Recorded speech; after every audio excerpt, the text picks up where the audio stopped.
Hello,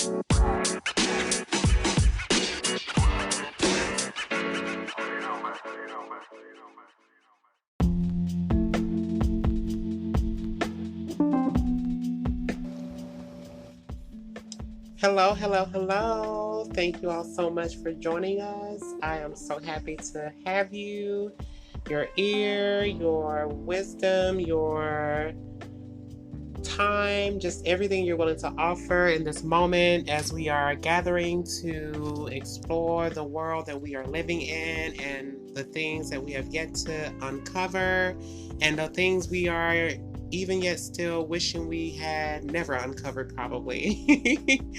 But I have started this podcast for the individuals who have, a bigger, broader perspective on life and that don't always adhere to the everyday norm or just have their particular voice on things and want to be heard, and especially for those that want to hear something that's just different outside of the box. And so for this first couple of episodes, I think I'm going to focus on something that I found to be very important and very vital to our community and our mentality, survival, and ability to live and grow. And I guess you could say it's an actual perspective on how we've grown to adapt to the world we are living in. Either we didn't choose it or it was given to us, however you want to look at it. It is still the life that everyone is having to deal with. So the first topic of discussion or series of discussions will be It Takes a Village. I really, I believe I was really listening to my mom have a discussion with some of my older relatives, and it really dawned on me even more than it has before just how important the roles that everyone has in the village has on the impact that we all get to live and to thrive and just all around be exactly where we're supposed to be in the way we're supposed to be. I don't believe in standards. I don't believe in compartmentalizing people to a specific degree, but I do believe that everyone has a specific role in their community, and in those roles we have an elevation to what we want and expect out of life. So as we go through these segments, we'll be going through, eventually we'll come to a conclusion of understanding what it takes to be able to have the village that we all would love to live and thrive in. So it's my perspective. It doesn't mean that it's necessarily everyone else's, and anyone can have an opinion besides my own. This is my own spiritual beliefs and take on things that I've experienced and just seeing in general. And I'm just hoping that, I can share those things and not feel that there's a discrepancy about the way I'm saying things and, just my overall experience in dealing with these particular things and topics. I don't know what you know about me, but it's okay if you don't know much. But I'm a big observer of the things that go on around me, and I tend to make sure I really, observe and take in what I'm saying. And for the most part, I'll be very quiet and I'll talk a little, but not very much. And I guess I just like to see how things go on their own naturally. And if I do get involved, it's because I think that it will help in having a turning point. In that modest attempt to observe other people, I tend to find that other things show themselves in ways that we didn't expect them to, not in negative ways or anything of that nature. Maybe sometimes it could be, but I don't do it with the intent to find harsh dictations of what's going on. It's more so, silence is golden. Yeah, silence is golden. But needless to say, we'll get into the topic more so because I don't want to waste your time with all the fodder, if I can help it. The beginning of what we're going to speak about is going to mainly concern how the structure of the village is very important, I suppose. So,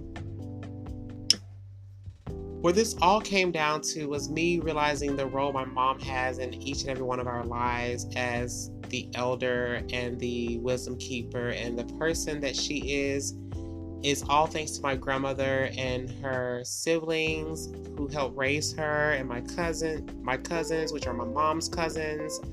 Our great aunts and uncles have had a great influence upon everyone, and just to know that a lot of lives have been lost throughout this time period, and just how significant and how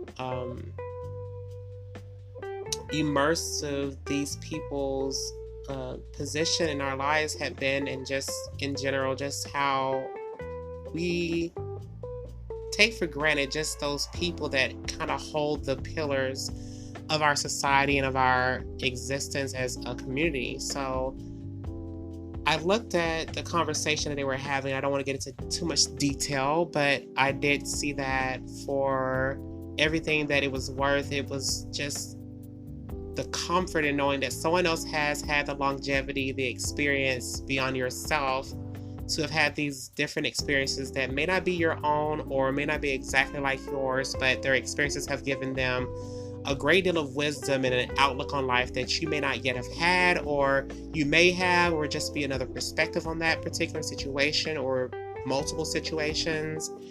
And just how meaningful that is to a community of people who are in dire need of that particular wisdom that comes from having experience that you may not have yet had. And even if you have some, you have to give the gratitude where it's due. And these people help pave the way for us to get to where we are. And if it had not been for them, we could be in a worse state, or, no state at all. We could be, not existing because they weren't there. So we have to give gratitude to those who come before us. Whether you agree or don't agree with them, they have had a milestone of setting things for you so that you can have what you have even to this day. And I don't have to tell this to everyone. We all can see it. And even if you don't appreciate every single one of them, you know for sure that it is thanks to those who have been in your life as an influence that you are able to do and be who you are. So I want to get into the topic of the elders of the village. They are the most significant piece, if not one of the most significant pieces of the puzzle of our times as people who are in a community. If it's not them, then I can't say how we will be able to get to where we're going. As they say, you can't know where you're going if you don't know where you come from. And it's in knowing that they have the perspectives that they have, that you learn from their experiences. You get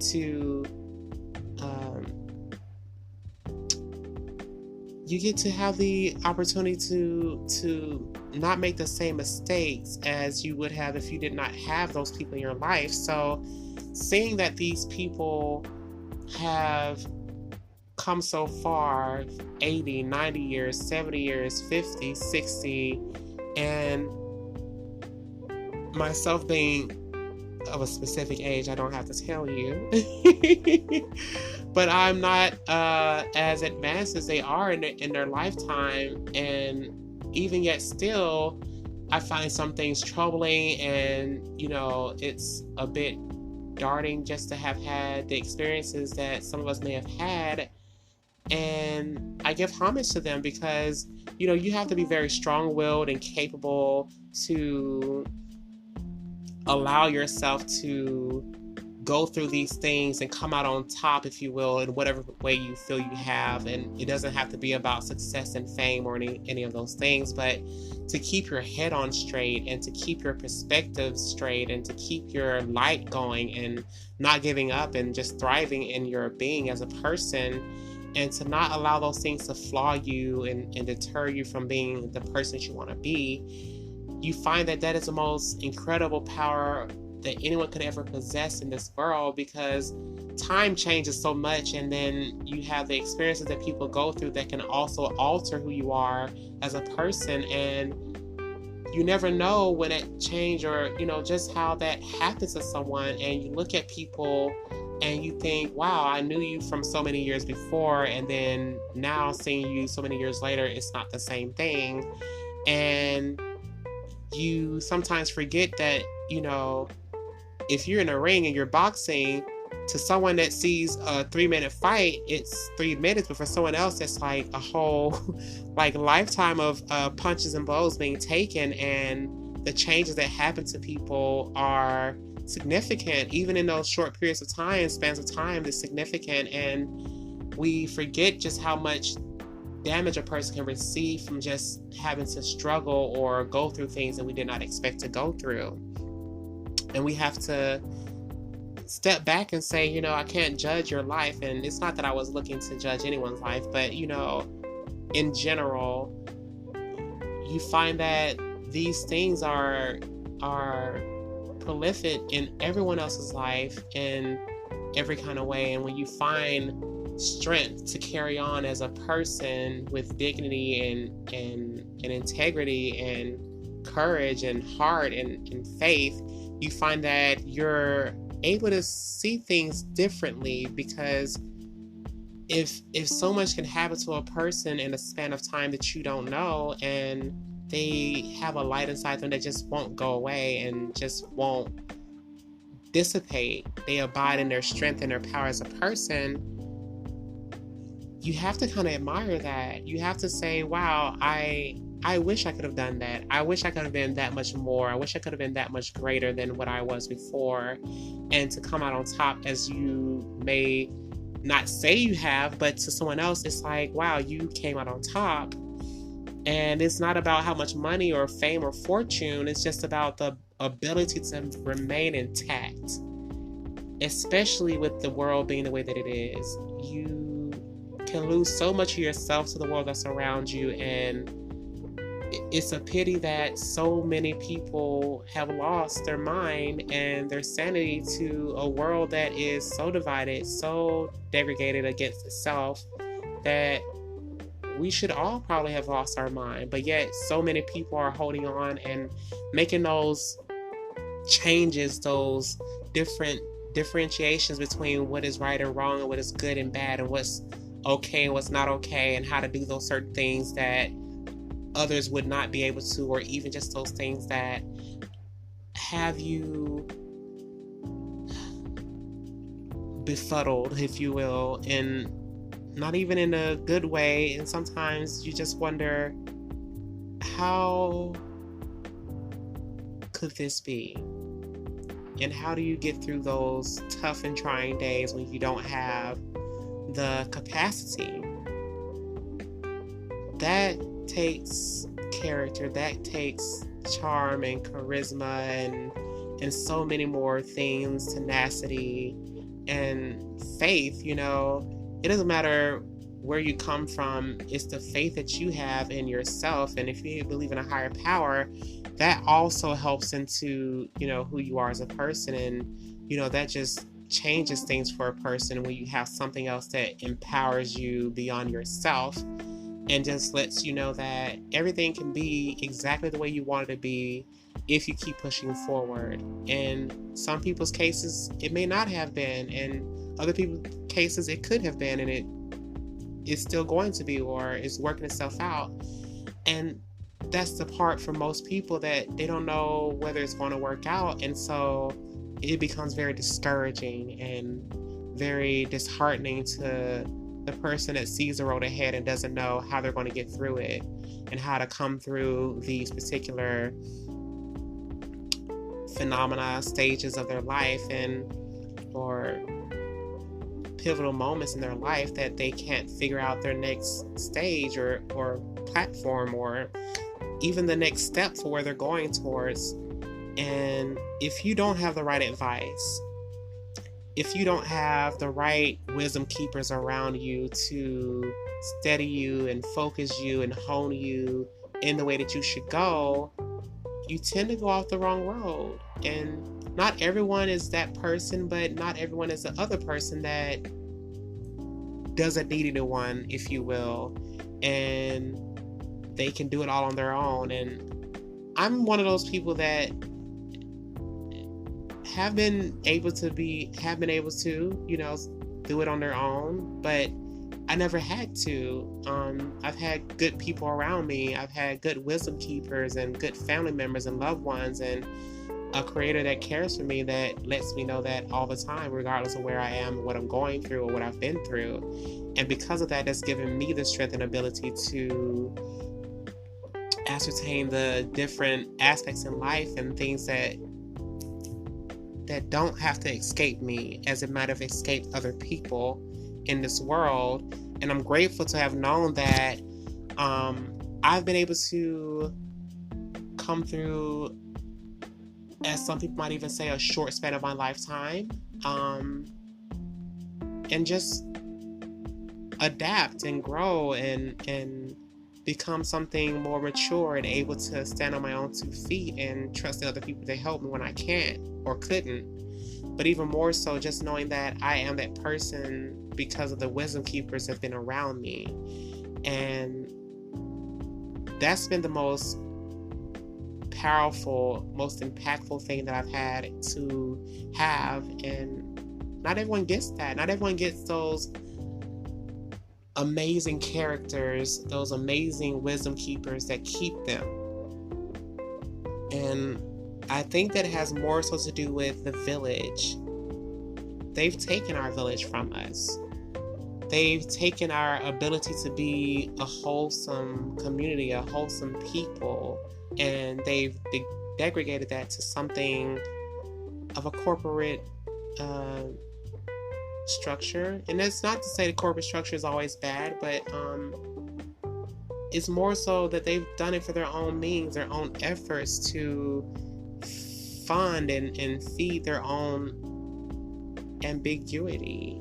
And for most people, if you know where you come from, that just, it doesn't sit well. It doesn't sit well for a number of reasons. But now we look at our community and we say, how far have we fallen? How far have we fallen off where we're coming from, that we are manipulated to give up all of our standards of being, all of our qualities of life and our culture and our reasons of living and thinking and acting to become,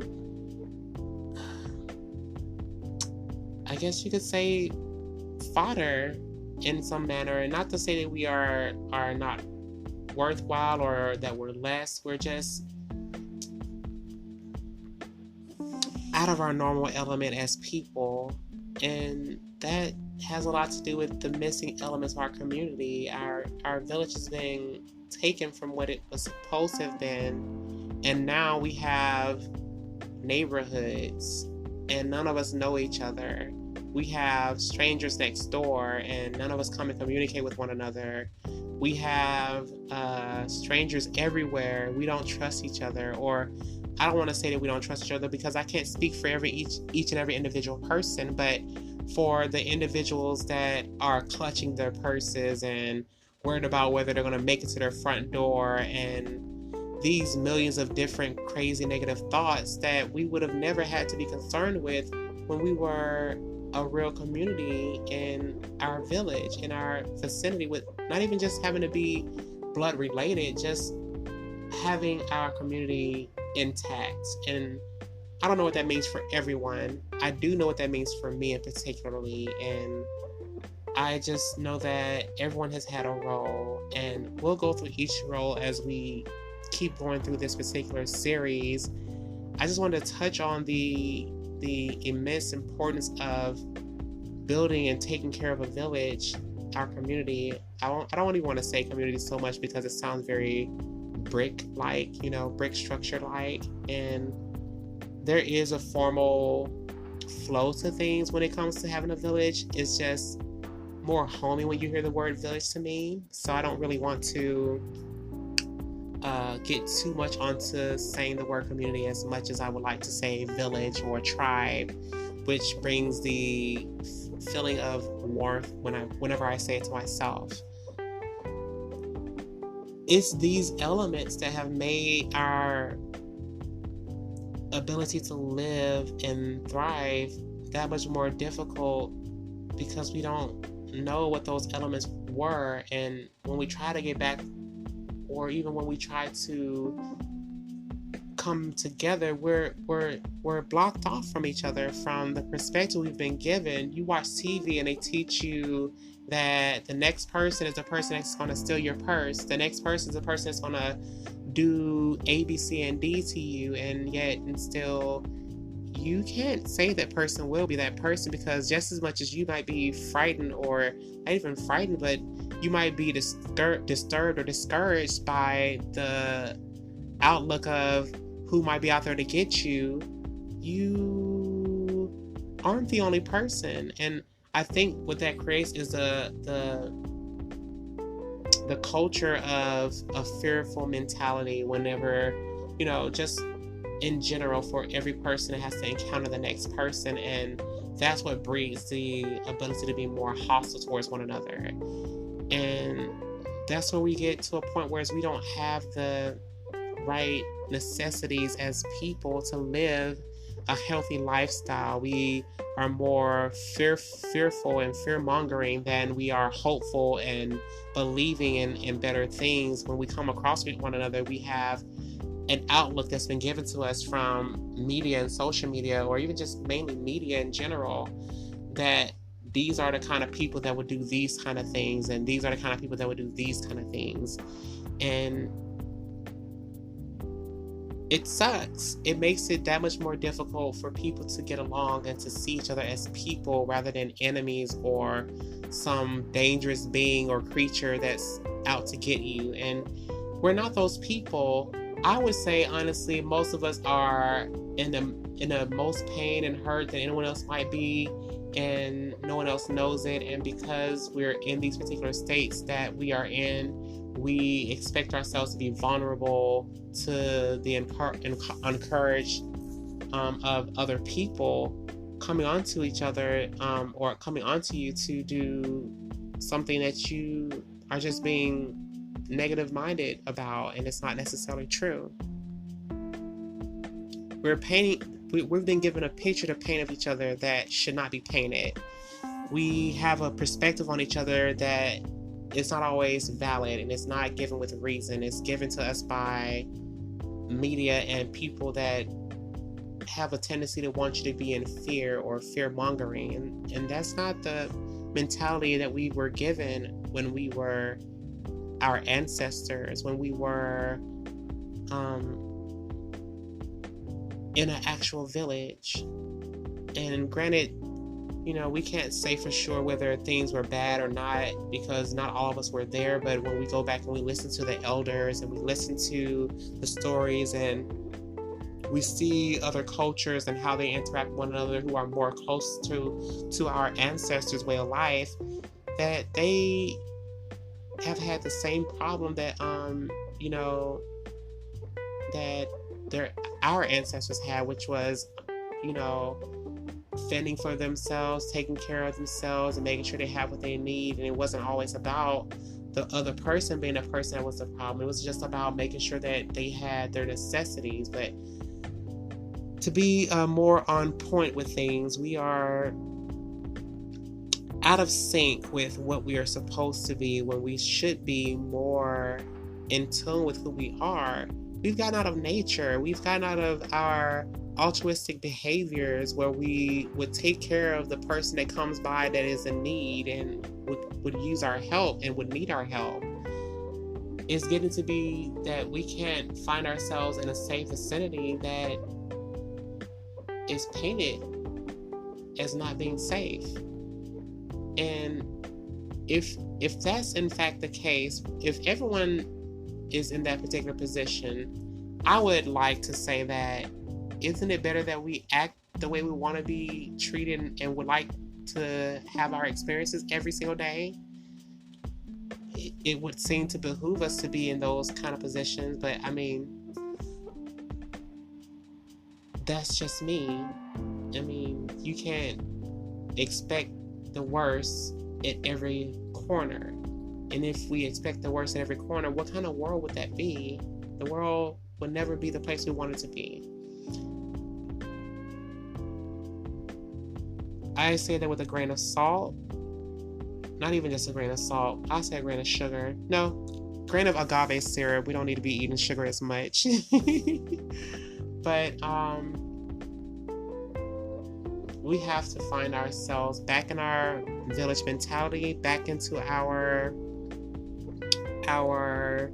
culture of living as people and not just workers or day-to-day slave mentality that we've been given, which is to drive the numbers, to get the money, to get things going, to keep the economy.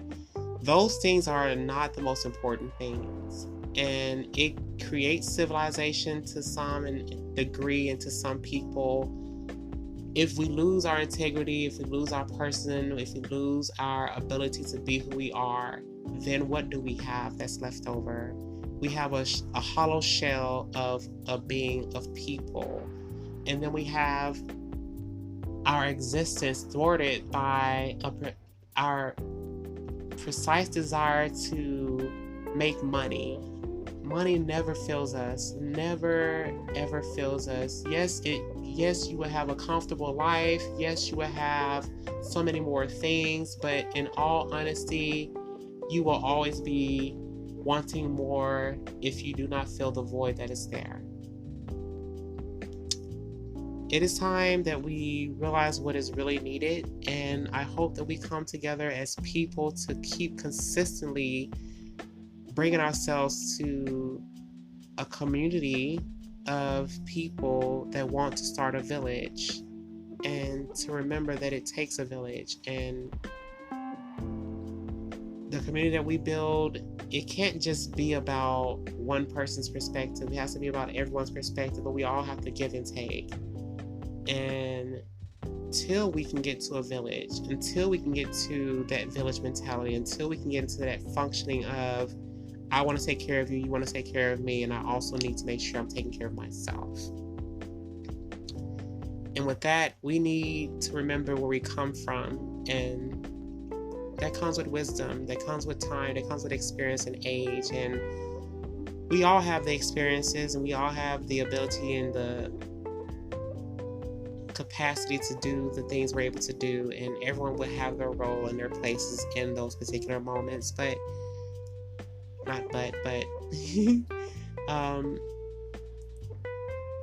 we have to be open to ourselves being more forthright, if you will, to creating the world we want to live in, and truly just wanted to be in that world where it's open to be people involved. You can't classify everyone into one particular position just because of your perspective or whatever it may be. I'm a different kind of person than the next person. I classify myself as transgender. I classify myself as a copper-skinned person. I classify myself as a spiritual person. I have classifications of my own because I have learned that people desire structure, but those things are just descriptive means of being able to describe to someone else what you do, where you come from, who you are, and where you're going. And I don't think that means that you have to be those particular people, but just that you are, and particularly coming to an understanding of someone else's characteristics and behaviors and patterns and things of that nature. Let's not box each other in. Let's learn to begin to look at who we are as people, and then encourage each other to get into the roles that fit us and that help us to grow and become those people that we're supposed to be.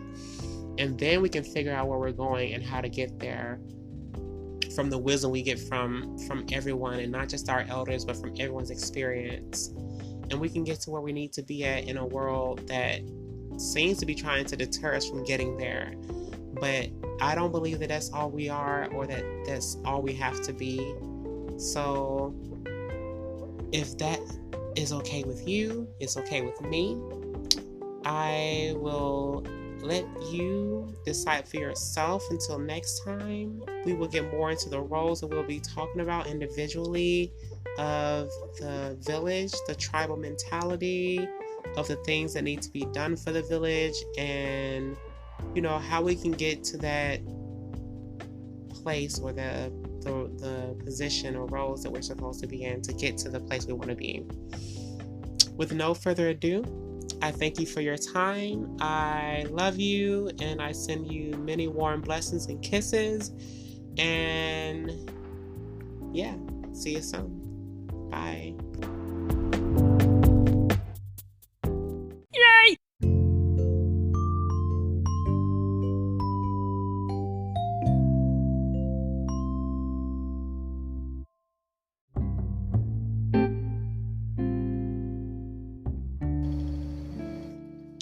Welcome back. Thank you all so much for joining me again. I am happy to have you, and we're just going to get right into it. So we're going to go back towards where we were speaking more so on to the different roles we have for It Takes a Village. So we last left off with the elders, which are significant in knowing where we come from. And I want to take us to where we are going. We want to go back in between the realms of what happens to get to the part of where we're going, but I think it helps to see how you can take what was once the past, learn from it, or learn from those who have learned from it, and then elevate yourself to project yourself forward and lead other people with that same information that you received, and how to do that in the current state and presence of where you are now. So we're going to get into the role of a great leader. Most people would think that a great leader has substantial influence, has the capacity to induce someone into doing exactly what it is that they're intending upon them having to be done. And they have certain characteristics that would qualify as being seen as a leader.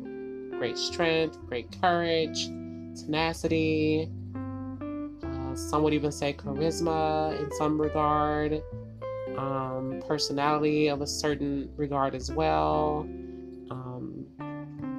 take charge, kick down your doors, a certain degree of perseverance, and just that mentality that you get when you are supposed to portray the role of the person that's going to take care of everything and make sure everything turns out just right. You see your action movies, you see your sci-fi movies, wherever the leader role is, you always, can kind of tell. And that is all fine and dandy, and I don't discount that at all. And it has its place, but there's much that is left unattended to by the persons that are observing the role of the leader in their own regards, as they see them, because they've seen other people be these particular things. I can't say what you might see or what you don't see, but we can say for sure that a role is not just a role, but to some people it is, when it comes to being a leader. So I guess the best way to do this, how do we want to do this? So for me, I've always believed that the leader always looks to the interests of the group ahead of his own self. That's what makes a leader truly great, is when they take into consideration those that are vital to the entire progress of the group, the betterment, the wellness of the group, and able to consider the ins and outs of every piece and part of the group that makes it a whole, and to nurture those particular qualities in the group to make sure that those things come out. when it couldn't happen if it wasn't being nurtured. This makes the difference between a regular person that can take charge and a person that is able to mold and shape the group for the better into a fine, refined, truly amazing, immaculate machine, if you will, that can operate in its best quality and capacity as a group. And in order to do that, a person must probably, in my opinion, have certain qualities. And I just know from my experience what I've done and what I've experienced. So I go from what I've had to learn as a leader and not just wanting to be ahead of everything else. It's more important that you take into account the things that are important to everyone and what matters to the group as a whole, and what qualities are inside of each individual component, person, or thing inside of that particular group. And you make sure that every role is nurtured as it's supposed to be, because if not, then the whole tapestry falls apart. And so it takes a person to observe and be silent to adhere to what is best for the entire group, the integrity of the group. If that's not done, then you can't really lead a particular group or anything in order for it to turn out the way that you would hope it would. It's one thing to see it in the way that it could be, and it's another to actually begin to motivate it to be exactly what it should be. And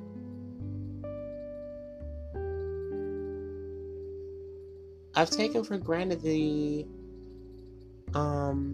position of being a leader, as it gets hard. You know, you're trying to help mold and shape things in the best way as possible, but it's not always easy when you have to be more considerate of the fact that you can't force every aspect to do and be exactly the way you want it to be. So in order for a leader to see things the way that it should be, that person has to stand aside and let things kind of mold and grow on its own. And as it begins to shape and form, you can kind of nurture it to formulate the way it's supposed to, instead of beating it like it's a gosh darn piece of dough. I mean, you don't even want to beat dough, but you know, some people would probably do so, and what results you'll get is less soft bread. You get more hard and less pliable and fluffy and just all around soft, good formed bread. So in order for you to be able to get the group the way that you want it to be, you literally have to nurture the qualities that are there and allow those things to grow and manifest in the way that they're supposed to. This would make it so that everything blossoms as it should. You know, the earth itself takes care of everything else that needs to be taken care of, without having to push and pull and shove and grope and do things that would deter everything from growing the way it's supposed to. And one of the great qualities about the earth is that it provides enough rain, enough sunshine, enough nutrients to every living thing that's underneath its vicinity, the atmosphere. If we look at the earth as being a great leader, we can take for ourselves and account for what makes it such a great leader is the ability to allow those things to grow in its own manner and to nourish it. It gives it whatever it is that particular plant needs at that given point in time when it needs it. So in order for the best qualities to come about, the earth itself tends to not necessarily fall back, but allow it to manifest, to grow, and to mature, and instead of closing it in and trying to cup it into one particular space, it allows that particular item, whether it be human being, whether it be a plant, whether it be a animal, whatever it may be, that particular entity or object is able to manifest and grow due to the fact that it is not being held or bound by strict confinement. In order for that to manifest in a group, it has to also apply to the leader itself. So when you have that experience as a person of being able to mold and grow and to manifest yourself as best you can, as they do say, pressure makes diamonds and all that great stuff, which is true. You do have to have the right amount of pressure and the right amount of release and relief is important as well. So in order for a nurtured leader to come about, that particular pressure is needed for that particular person to be able to do their duty, their just cause, and that only comes about with experience too, and not just by means of hardship, but just experiences that other people may not have noticed or taken for granted or not even be aware that needed to be accounted for. Because see, you have to also remember, observance isn't just on the things that are inside of your group, but it's also on the minute things that you don't pay attention to. It's also the things that are outside of your group, your circle, that have to be accounted for as well. So getting to know your terrain, your conditions, your mechanisms that control everything that goes on around you and your group is also a key component to being able to be a great leader. And also cultivating the culture, cultivating the nurturing that needs to be there in the culture is also very important for the entirety of the group and the particular nuances that need to be there as well. So we have a leader that has to have these particular qualities that allow the molding and the shaping to take place in a manner that will also ensure that the realm of the group is able to manifest such a quality that it is almost as beautiful as a diamond. You find the beautiful qualities in each and every aspect so that each and every individual person included in the group has a particular asset that just helps to fix the structure or the formation of the totality of the group itself. With that being said, that would be the most impactful thing I could ever have experienced for my own experience in life, is understanding that everyone needs room to grow, and the more we give things enough room to grow, those things manifest a greater outlook than what we could have if we would have stunted its growth by stepping on its neck, if you will. So that tends to be the answer, as the leader seems to be a person that also there can be two types of leaders. There can be the person that is structural, who gets down to the bare grit of tactics and strategizing and plotting things to get things done and making sure things are in perspective. If they don't have a vision, it becomes a bit limited, if you will. You can perfect everything that you want, but and that's great. We just still have to remember that there has to be a reason for the perfection. if all you do is hound the very thing that you're trying to make grow, and it doesn't get the direction that you're trying to place on it, it tends to be that that particular thing won't grow in the way it's supposed to, which is where the wisdom from the elders comes in.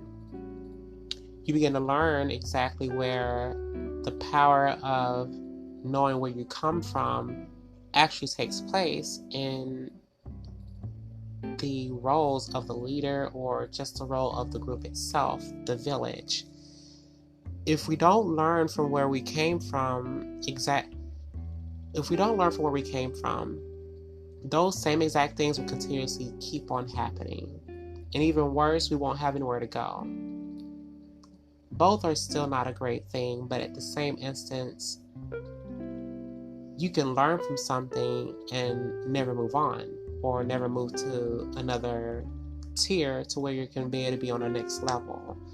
And I think that that's been the best part of growing, is that you learn to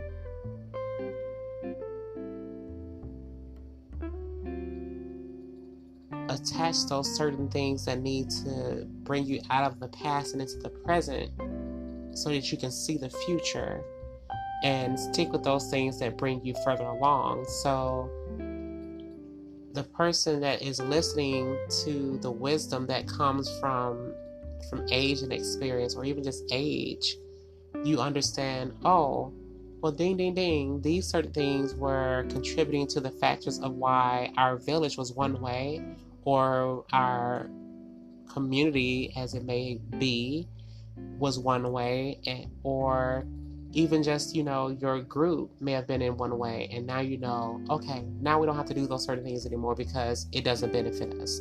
Here's what we do now.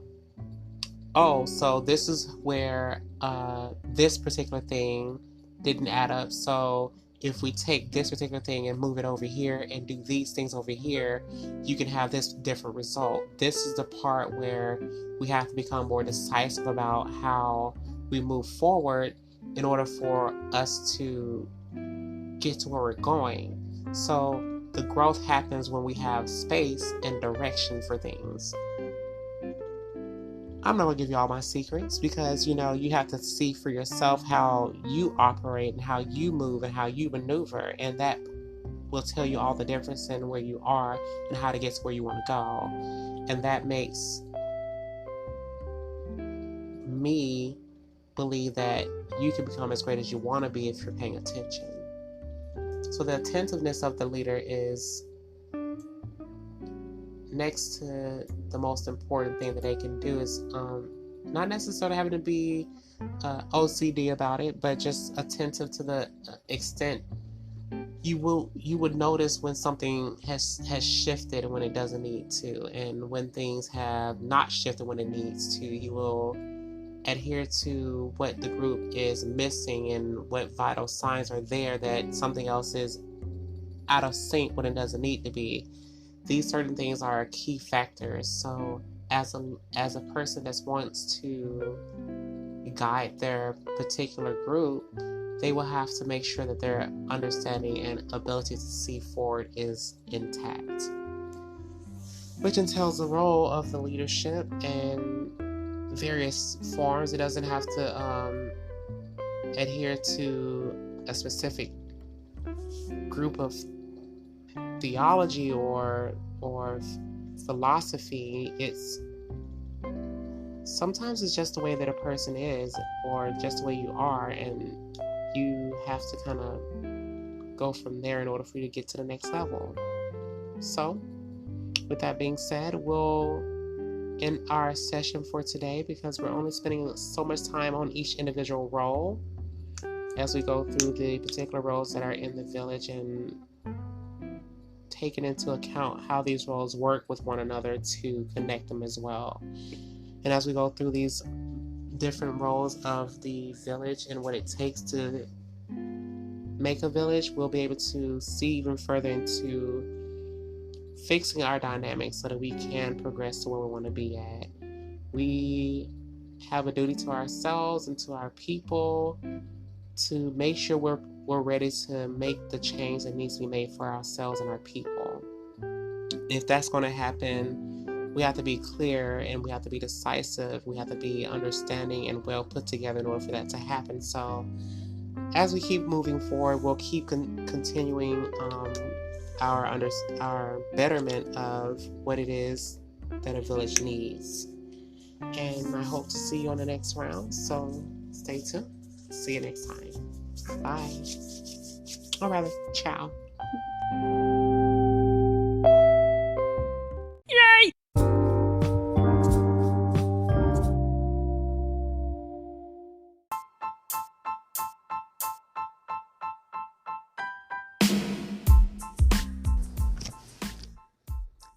Hello, hello, hello. Thank you all so much for joining me. I am so happy to have you here.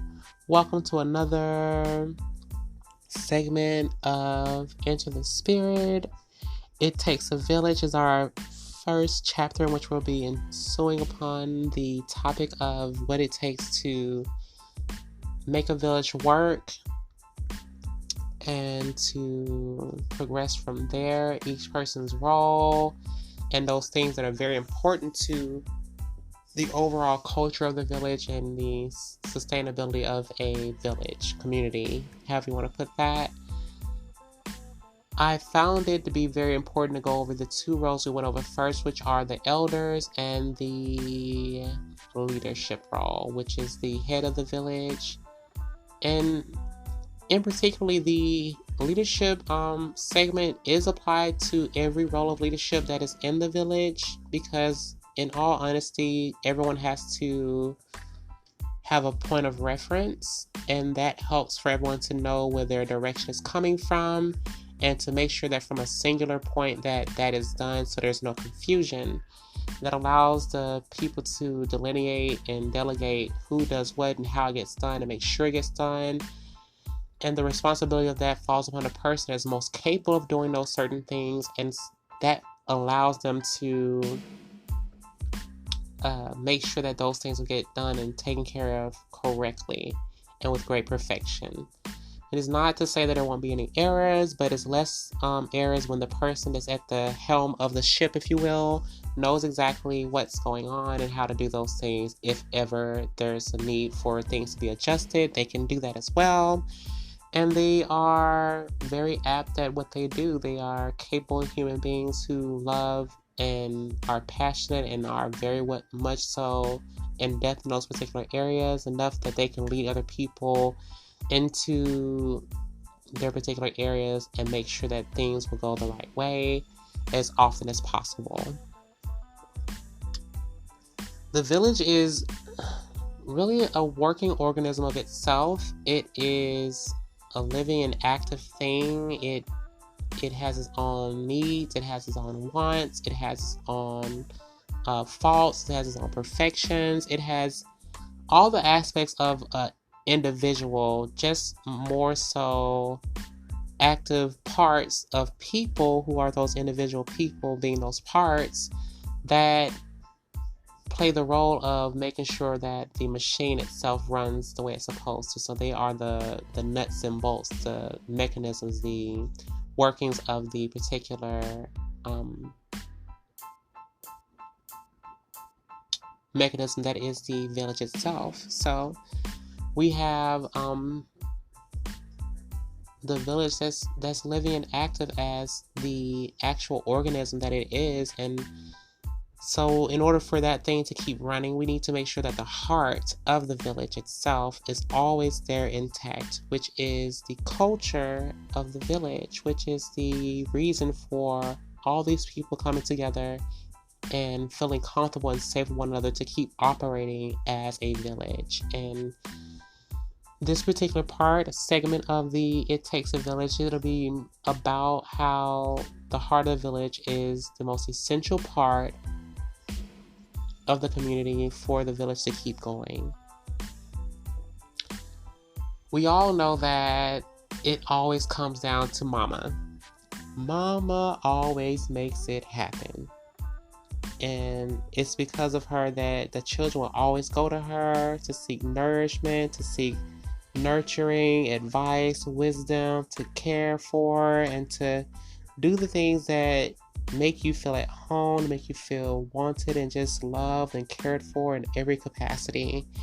And that makes it so much more fruitful for the village to have that particular centering upon itself, as it needs the heart to be intact. And to have that in the center, it means that it's the warmth and the glow of the village that ignites the fire within people to do more for the village itself, and to gravitate towards the village and the heart to make sure that it's taken care of and that nothing goes wrong, because that is where the nourishment comes from. That is where the wisdom and the understanding and the safekeeping and the overall well-being of the village is known to come from and be at, and of the people is known to be at. That is the heart of a village. That is the placement of where everyone's thoughts and fruitions and hopes and desires are coming from, is the necessity, the hope for the welfare to keep continuously being poured out from the community, from the village itself.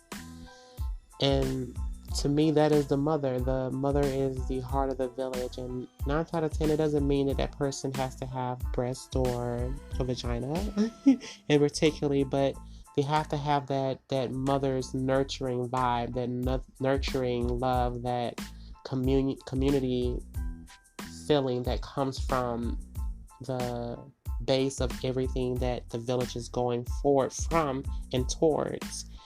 It creates the ambiance for the village because they feel the nurturing that is needed and that is there at the core of everything that they do.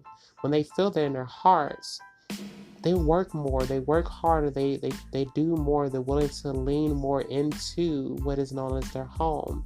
And they'll give more because they know this matters that much more to them, as what they've gotten from the core, the heart of their home, is so valuable that they're not willing to let it delinquish or to fail or to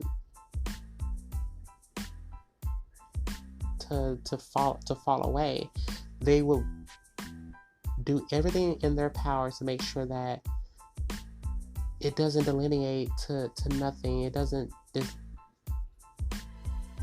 keep trying to remember this word. I keep passing over the word. It doesn't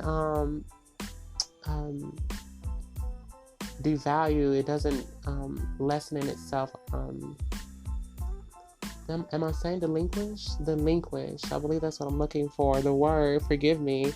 But it doesn't delinquish in its contents of self-love, of giving love, of self-care and wellness, of self-protection. I mean, it doesn't give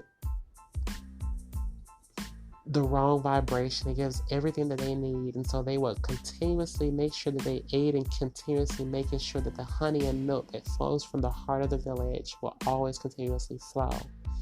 Most people would think it's about the food, the water, the drinks, and the provisions, and that in and of itself is very true, very important, very valuable to the inherent nature of the prospects of the village and why it's there in some aspect. But the real reason is more the home. The heart of the village is where people are coming towards to suckle at the nape of the village where the milk and honey flows from. So when you have people who are willing to do more, it's because the nurturing of the village in itself has provided them that much more than what they got before they had either stepped there or even knew what it was about to be a part of something. And so you have your values that are hang upon this particular nourishment, which typically, makes sense to most people, to love and be loved, and kindness and caring, compassion, and altruistic behaviors that will always ultimately be there in the village, that makes people feel like I can be here. I will be here. I will take care of my part and do my part because I know this place will always take care of me. I know this place will always be here for me. I know this place is right where I belong because it makes me feel like I belong here. And I will always make sure that it's taken care of.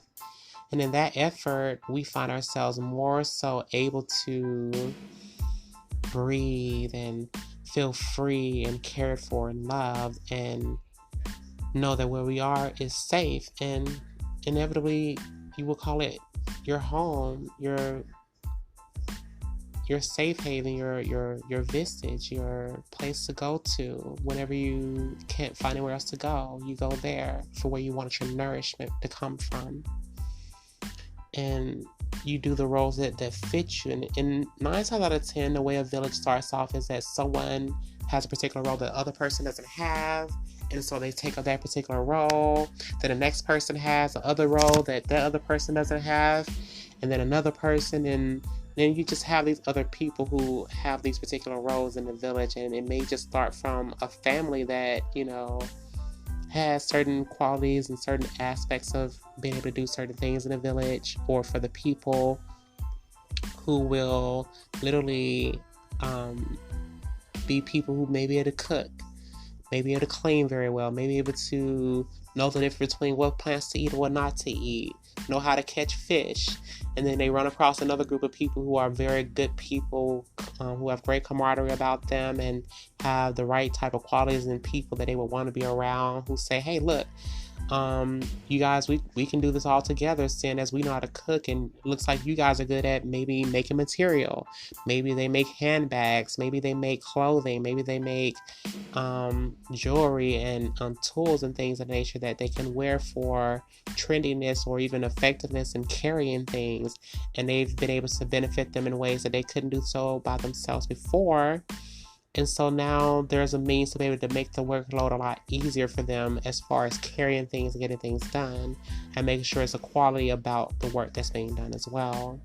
And you might find someone else that comes along that may be able to make tools that can make things to be able to hold the ground with, or to rake up leaves, to catch fish easier, to fight off the animals that might come into your camp, that know how to make sure those things are taken care of in their capacity, and can make almost anything with their hands because they're just those kind of people. And a lot of times what people don't know is that the names that they've been given according to their birth names have to do with how their families were known for doing the work that they did in the village, and the kind of work or class that they were in was kind of dictated from the particular work that they did, and so their names were given to them by the work that they did. And so you may have someone who's strong and capable, who becomes the warrior of the village, and who teaches them how to fight and how to take care of themselves and fend for themselves. And they all come together in each different part of their particular aspects of the village, of just their own selves and their family grouping. And they've now been able to find that, hey, we all work very well together. Let's keep it going. Let's keep on helping each other to work out. And eventually, naturally, it always comes to be that the person that has the quality or the ability to do so will lead the group. And it's not even a choice. It's just kind of like a feeling that kind of just works out with the group itself. And the person that becomes a leader ends up leading, ends up being the person that says, hey, this needs to be done. Hey, this needs to be done. Hey, this needs to be done. Hey, we need to do this. This is how we get this done. This is how we do this. ABC, da, da, da, da, da. And it gets done because this is the person, or this is just naturally happening, that it comes from within that person to know what needs to be done to take care of the village in itself. And those people who are the heads of their particular departments, if you will, quote unquote, or expertise, would give aid to the person in what they have observed from their particular expertise, and they advise them upon what needs to be done in those particular areas, as to make sure those things get done. And as naturally as this person is able to be the person to delegate what needs to be done, or how to get things done, or who does what, they would naturally be able to tell other people in the village, hey, look, so since you guys are here enjoying everything, and we're all helping each other out, we need to get this done because this is necessary in order for things to be able to keep going in a smoother and much more fashionable way that gets things done the correct way. And so this person, these people will end up taking care of those particular roles. So while the other parts are being taken care of, other people who don't have the bigger roles can do the parts that the other people don't do, in maybe gathering things or organizing or positioning the tools and positioning the village and creating the atmosphere that needs to be made. And then you have people that come in to, make merry, to make things the quality in which they would like, the life that they would want to lead. And so as the village keeps growing, they'll find their place naturally without even trying. It just naturally kind of happens that people have their role and they find themselves getting into these particular roles that they have and need for the village to be taken care of. And as the village keeps growing, those roles become more defined, more finite, and more set in stone, if you will, in order to keep the stability of the network of people in the village intact so that things can keep on growing and staying stable. And as long as the people always consider the heart of the village, why they're here, what makes them tick, what made them come together in the first place, and why, they typically can keep that same village going for years and years to come. And as long as we keep our heads leveled and we know what it is that it takes to keep our village intact, we know how to keep it going so that it's not a problem. We just have to make sure that we're very vigilant of the culture of our village to make sure that it's not deteriorated by outside sources so that they can have an advantage over us. And granted, change is very important. Change is necessary as we have to grow and evolve. And we're going to make sure that that happens in every aspect of growing as a village and as a people. Don't forget to be flexible, fluid, not translucent so that you can be infiltrated by everything else that's around you, but to be able to say, hey, things are bending. So what does that mean? How do I bend with it in order to make sure that we evolve and keep growing and keep going, and to make sure that we will constantly keep our heads upon our shoulders and make the right decisions that make the most sense and the most relevance to us and what's best for the entire village, the whole community, the group as itself. And we tend to find our way better that way than when we're trying to go against the curve or give in or, break from the pressure or any of those particular things that would change the culture from being what it should be. And granted, some things are necessary and some things are not unavoidable, but some things are just necessary the way that they need to be done. And you can't help that those things have to be changed, because if you don't change, then it can mean the ruining of your village, the ruining of the people. So some things come in to change things for the better, and we have to work with those things as best we can.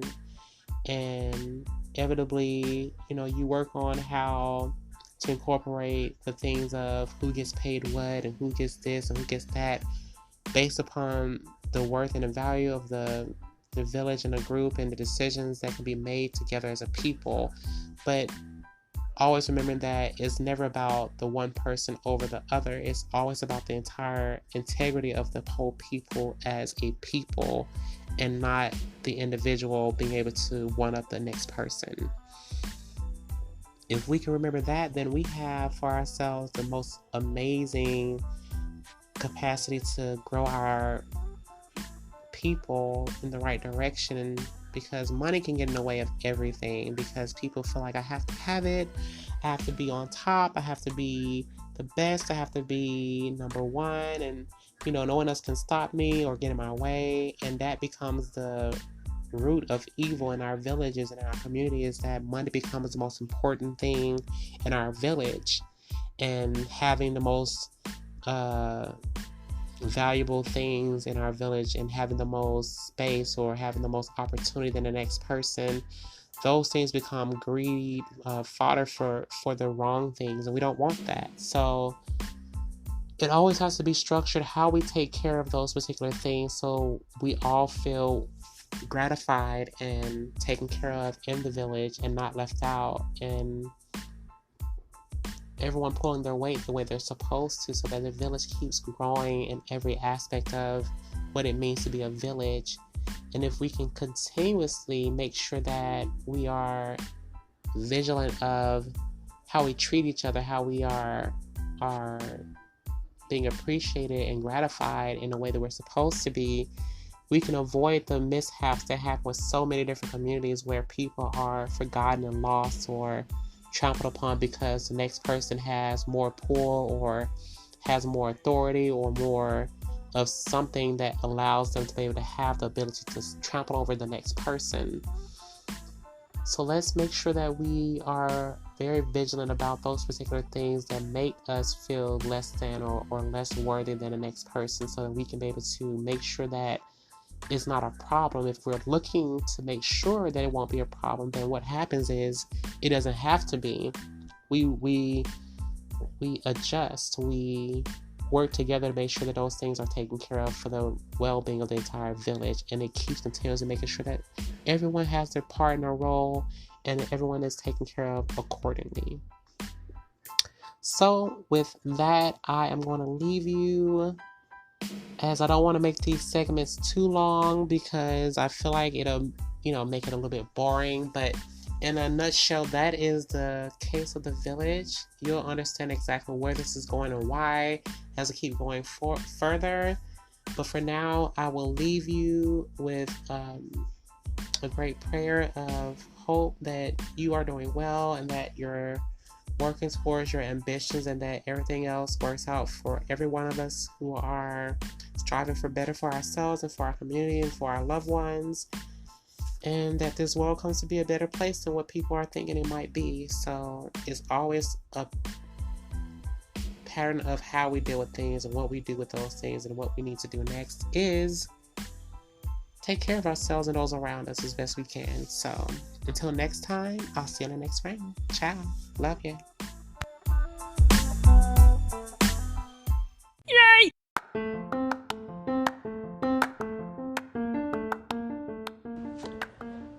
Hello. It's been a long time, and I am so sorry. So sorry. I have been dealing with a lot of different things and dealing with a lot, so I've had to come back to this after I was pretty much so taking care of my village. And the need for self-care was real, and recording things for Loving the Way You Are wasn't more important than this. I just felt that it would be very important to mind my behaviors, when it comes to the approach of what we should be doing. And to me personally, I've been a little selfish. With my time and not dedicating enough time to everyone here. I just need a little recovery, and I think I finally got that, and I just have to come back to the village and restore what was coming together and make sure that it never has to fall apart, and grow from where we have been and where we are and go to the direction where we want to be. And I'm hoping that you all will stick with me as we go on this really wonderful roller coaster and adventure of discovering what it is that it takes to make our village whole and healthy and happy and all the altruistic ways that we can, because if we don't have each other, we can't make it.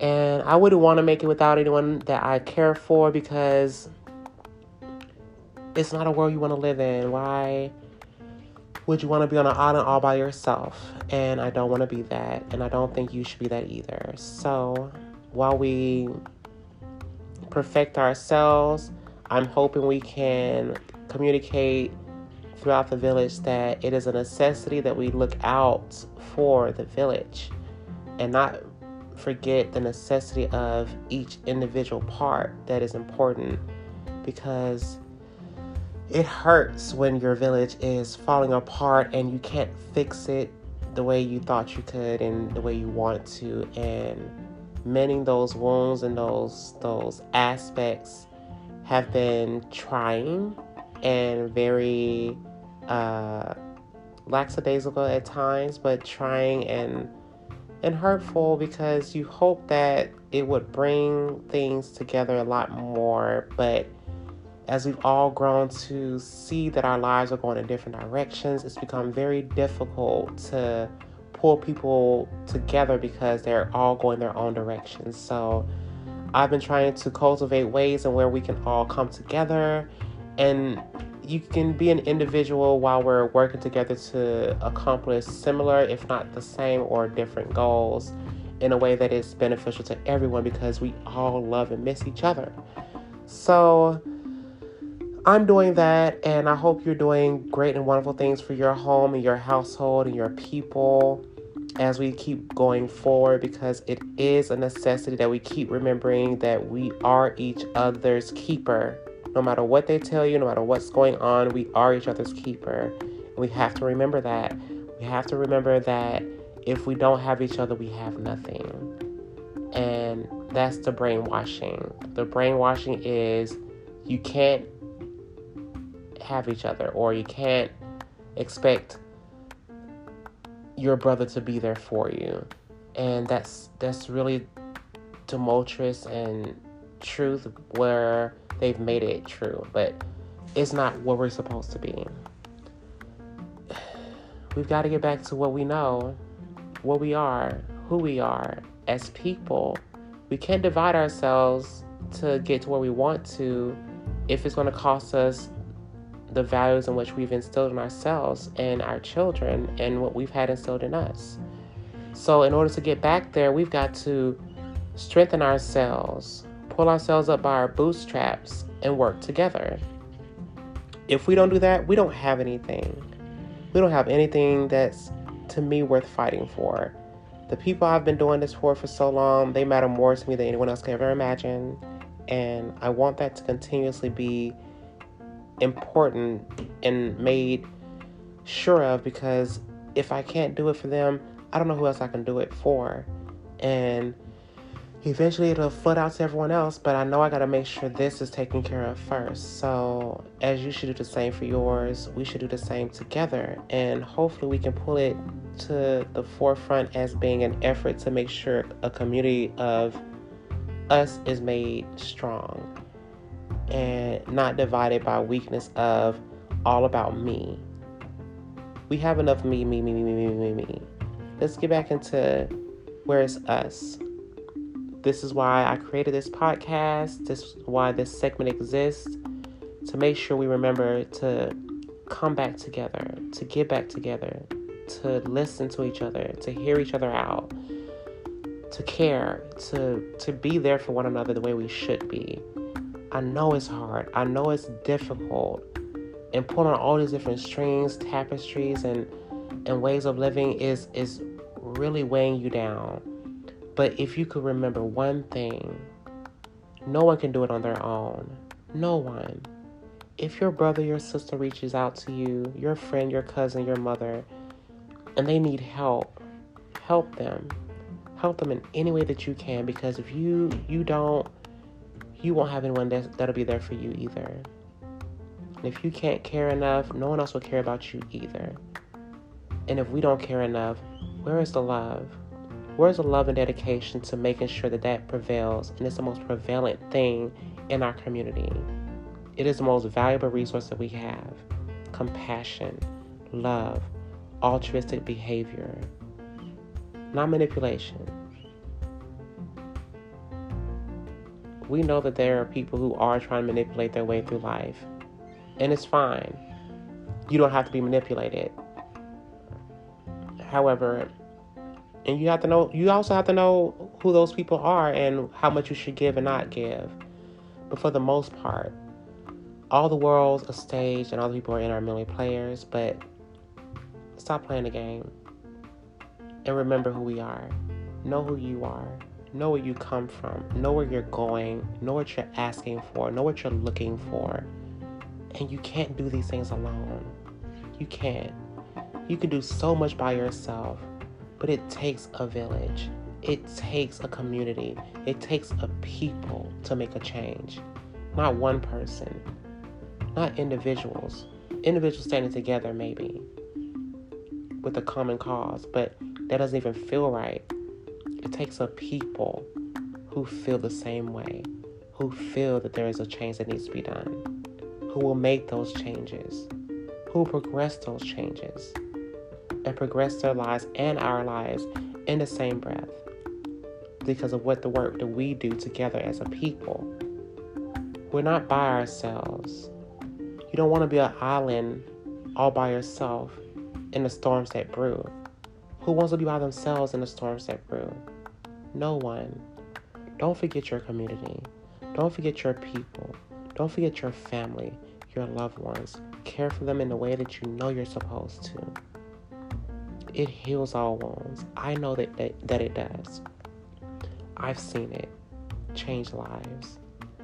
And as much hurt as it seems that it goes around to bring and bear, we are able to do more together than we can do apart. And if we forget that, we won't have much of anything. And that's the main reason why I created this podcast, to make sure we remember it's not just you, it's all of us. There are more yous than you can count, but it's all of us. So please remember your family. Please remember your friends. Please remember your connections, your bonds. Those people are important. You are important. And yes, sometimes you have to take care of one part of the village before you can take care of the other part. But don't forget. Don't forget. The rest of your village is important. It hurts them as much as it hurts you to see so much going on. It hurts. And if we don't come together, it's no way that we can fix or amend or grow. We have to change. We have to become what we know we're supposed to be. Progress is wonderful, but if we don't do it together, there's no real progress. It's on the lopsided levels of difference. Who wants to walk up and down hills and valleys and stuff and not make their way to a path that can actually trust something that makes something true and powerful and impactful in the world? There's no reason or rhyme to be an individual without help, without the others. So I'm calling you all out from the back of the world, end of the world, to wherever, to come and be a part of a village that is your own. Be there with one another in the times that is hard, and enjoy the times that are great. Enjoy the love that is there, and be a part of the bigger picture. It's not just you. It's not. Remember who you are in the tapestry, in yourself. If love is real, it's when we reach out together and pull together to make these things happen. We can make change. We can make change if we do it together. But I'm hoping that these next few episodes will reflect the ambiance of working together as a people and growing together, because it hurts when you're out of luck and you can't seem to find your way and you don't know what you're supposed to do or how to do.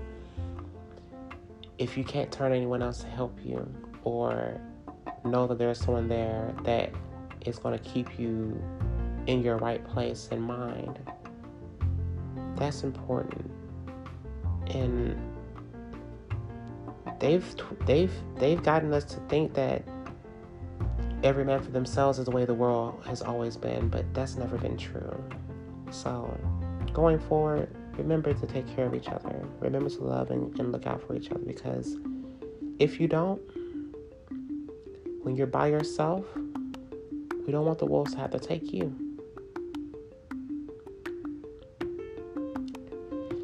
And that's part 1 of our reboot. I hope you'll take a listen and take account for any loving ways that it can show you the way. And realize that it truly takes a village. And until the next part, see you around. Bye.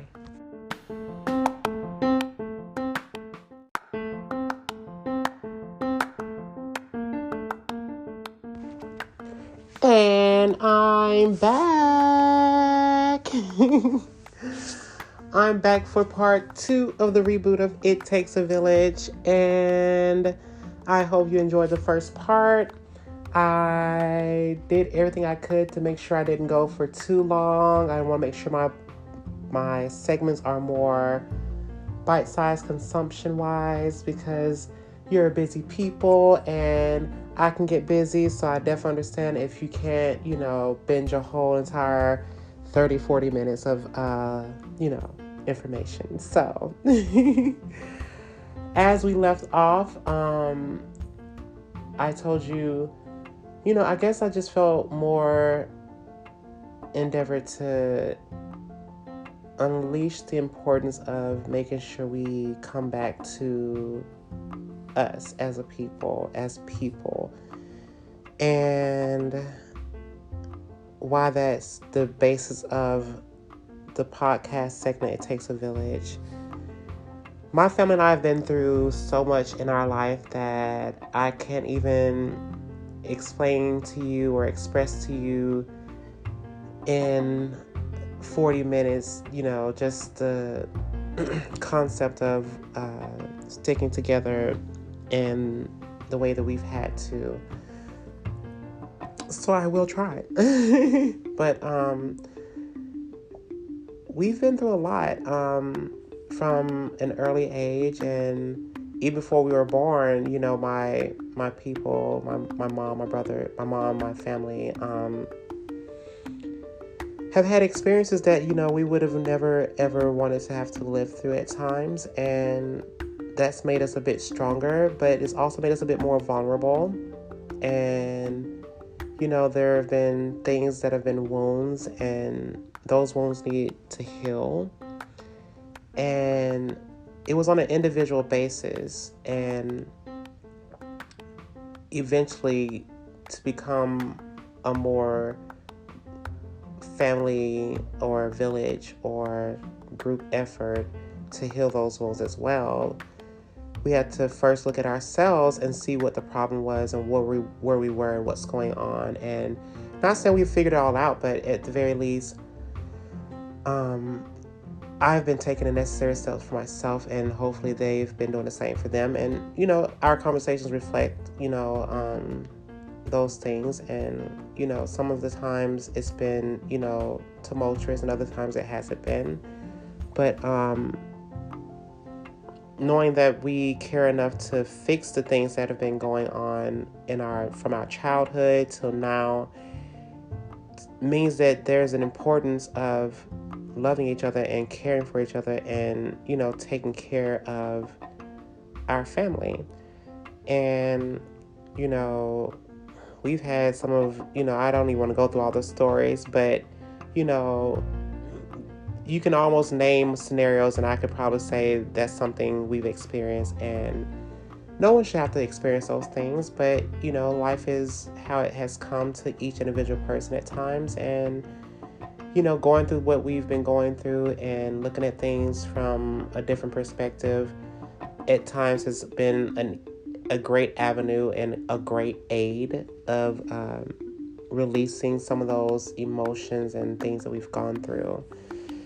And which is why I created Loving the Way You Are, but not in the essence of accepting those wounds as being, a part of you, because to me, wounds do heal, but, they've helped make you into the person you are.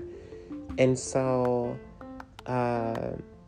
you can be able to be a better part of the village as a whole, or as a more whole person. I'm saying wholer, but as a more whole person who feels more complete or competent about who they are, what they're feeling and what they're doing and where they want to go with things, versus taking that wound and festering it to being the only thing your life is about, or, just festering those wounds. There's no point in festering those wounds if you want to live a long and healthy and happy life. There's no point in festering those hurts and, brandishing them on you. We can't live our lives in fear of the same old thing, because then we won't live our life. We'll be living in half truths and half measure, and just living in fear of, those mistakes or things in the past to haunt you. We don't do ghosts, but at the very least, what we've been doing is communicating throughout our life, in our adult lives. I don't even like saying adult lives, because it feels like, just, a few days ago we were 12 years old. I won't say how old I am, so don't worry about that. But I feel that we make it a very big part, and big thanks to my mom, but we make it a very big part to say how we feel as much as we can. And when you can't really handle, how you're feeling, you reserve yourself, figure out what it is, and then come back to the table with whatever the issue may be. And we don't always get it right, and we don't always like to do it. We don't really want to do it. But, I think it's the feeling of love and compassion, or the care about yourself, and then a care of the other person. But it seems like to me that, if you got bitten by a snake, that you would suck the poison out. And so the best way to get rid of the poison is to remove it. And, every time you remove poison, you always look. Well, I wouldn't say every time you look, you take out poison. Not that we get poison all the time. I would hope you don't get bitten all the time. But, you're very observant. So even if you're a person that picks your nose or your eye, you always do what? You take it out and you observe it. And I think that's kind of what we've all had to kind of allow to be done, and kind of, what would you say? I had the phrase in my head, and kind of say to the other person, look, this is what, you did to make me feel this way, and it hurt. And the other person has to be able to acknowledge that hurt and say, I didn't mean to make that happen. That wasn't my intention. I'm really sorry. I didn't know that that's what you were feeling. And even if you can explain or express why, something may have happened, it does give an understanding. And understanding is always a big key to why things happen, and how to forgive those things when you can understand where certain things are coming from. And so I think we've just been able to do those certain things, and, forgiving each other is a big part of the process, and working on those fallouts, those problems we have, those things we do wrong that aren't always right, and getting back to, damn, this is my family. I don't want to, be the person that hurts my family or hurts the people in my family. I've only ever wanted to heal those wounds and help my family. So if there's something that I've been doing or that I know I've done, let me fix the problem. And it feels like that's something that my mom, my brothers, and we continuously want. And, sometimes it's like, sometimes you're like, it's a relief. It's a release. Oh my God, thank you. That's what I needed. And instead of, why the hell do I have to deal with this? And I mean, when you're in a bad mood, of course you may feel like that, and you might be like, oh my God. But innately, the person that really cares will turn their self around and make a difference. I think I've seen a post or two, or even in my own feelings, have made the assumption or presumption that if you care about me, you stop, or if I care about you, one of us has to stop doing the thing that's hurting the other person. We both do. Or, in that regard. And it makes me think of someone that I care for a lot. And, I think we just put each other through a lot and didn't know how much we were putting each other through because we were both so used to communicating a certain type of way that we didn't realize that our communication was so different that it was the reason why we couldn't get on the same page. And so the hurt was there and the wounds were there, and never being able to be in sync was a big issue for us because we just didn't know how the other person really felt or how to deal with it if we did. And that can be a big problem.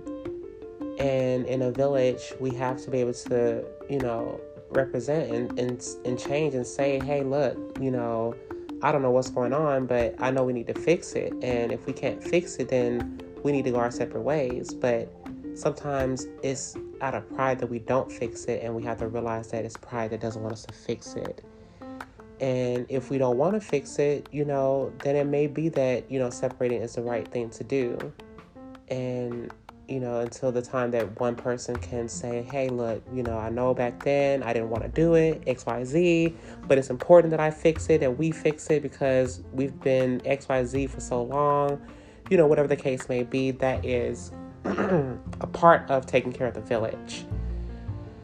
But, to each their own in that regard, but it's healthier. And sometimes breaking off can be healthy as well. It's in the right way, in the right mind space, in the right spirit of things. I wouldn't always say that that's the one way to do things. It just seems to be an answer when there is no answer to some people. But, we have to remember that wounds fester, and if you don't take care of the wound, it will fester. So we'll get back to, back more into, what my family does as people. And I think it's been a labor of love out of respect for each other and care and concern and compassion. And, growing up is really changing me and the way I look at things when it comes to expectations of others. And I've been expecting from my family, certain things as far as, just the concept of life or concept of how we deal with one another on, certain parts of our world, whether it's I need you to do this, or I need this, or you need this, or I need that, X, Y, Z, and just getting those things fulfilled. And I think that's been the biggest part, is just working on getting our lives intact with that. So if you're in that place and you've been having to work out your family values, your family, legacy going forward, and just, overall, what are you going to do? We're here. We'll answer any and all questions if we possibly can. I'll put them on here once or twice, maybe. I don't know if it helps, because I do want to do like a Q&A if you guys want to one day, maybe, and see if that's something from our hearts to your hearts will mend wounds and give you some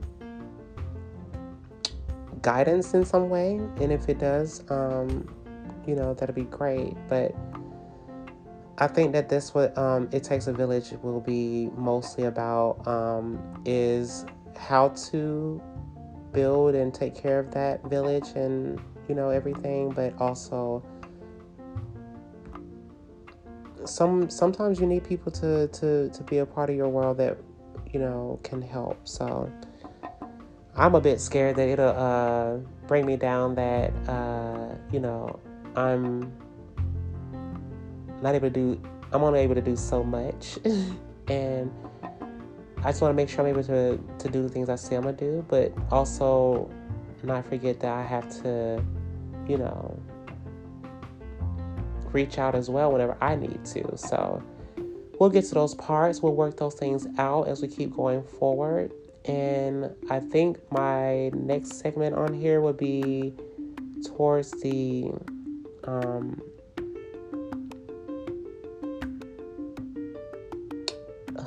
the process of the village in more details and things of that nature.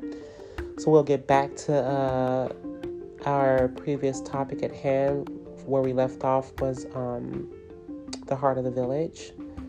So we'll get back to what comes next, and I'll keep you all posted, and I hope that you all will come back for more. And as we go forward, please feel free to like, comment, and subscribe. I hopefully will have other platforms for my podcast to be showing, and you guys can indulge and enjoy that as well. So until next time, please look out for some new episodes coming one Sunday, and I'm looking at Thursday. If I can do one Sunday and Thursday, then we'll keep making sure that you guys see me regularly on those days for the podcast. So, with that being said, I will see you all on the flip side. I thank you, I love you, and I hope this is beneficial to you. And in every kind of way it takes a village will be on and popping. See ya.